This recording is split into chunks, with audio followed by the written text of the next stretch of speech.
April মাসেই ফের পরিবর্তন হলো রান্নার গ্যাস সিলিন্ডারের দাম। হ্যাঁ বন্ধুরা, যদি আপনাদের বাড়িতে এইচপি, ভারত বা ইন্ডেন রান্নার গ্যাস সিলিন্ডার থাকে, অবশ্যই আপনারা ভিডিওটি প্রথম থেকেই শেষ পর্যন্ত দেখবেন, তাহলে বুঝতে পারবেন কত টাকা পরিবর্তন হলো রান্নার গ্যাস সিলিন্ডারের দামের।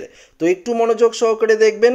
তো এই মুহূর্তে আপনারা পরিষ্কার দেখতে পাচ্ছেন অন স্ক্রিনে অগ্নিমূল্য জানালি। পেট্রোল ডিজেলের পর এবার ঊর্ধ্বমুখী রান্নার গ্যাস সিলিন্ডারের দাম। এক ধাক্কায় দাম বাড়ল 50 টাকা। আজ সোমবার মধ্যরাত থেকেই কার্যকর হবে নয়া দাম। ফলে কলকাতায় রান্নার গ্যাস সিলিন্ডারের দাম 829 টাকা থেকে বেড়ে হলো 879 টাকা। কোপ নেমেছে উজ্জ্বলা যোজনার সুবিধাভোগীদের ওপর। স্বাভাবিকভাবেই মাথায় হাত মধ্যবিত্তদের। অর্থাৎ প্রধানমন্ত্রী উজ্জ্বলা যোজনার যে গ্যাস সিলিন্ডার, সেক্ষেত্রেও 50 টাকা বাড়ানো হয়েছে।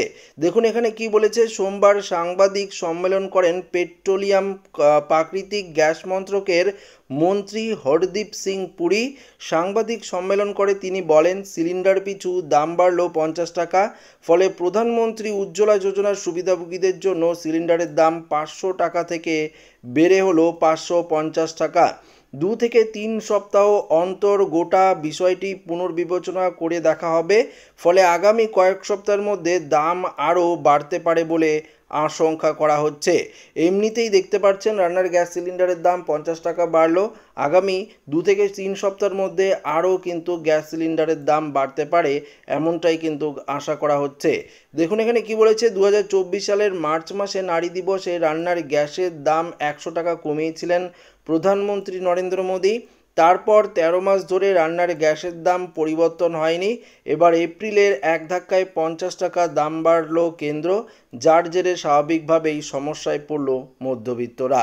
তো বুঝতেই পারলেন, প্রতি মাসে মাসে শুধুমাত্র বাণিজ্যিক গ্যাস সিলিন্ডারের দাম পরিবর্তন হয়েছে। আজ তবে মাসের একদম ঠিক প্রথম সপ্তাহতেই রান্নার গ্যাস সিলিন্ডার যে 14.2 কেজি রয়েছে, তার যে দাম সেটা কিন্তু পরিবর্তন হলো, অর্থাৎ 50 টাকা করে কিন্তু বেড়ে গেল। তো আশা করি ভিডিওটি প্রত্যেকের ভালো লেগেছে। ভিডিওটি ভালো লাগলে লাইক করবেন, বন্ধুদের সাথে শেয়ার করবেন, নতুন হয়ে থাকলে চ্যানেলটিকে সাবস্ক্রাইব করে নেবেন। ধন্যবাদ।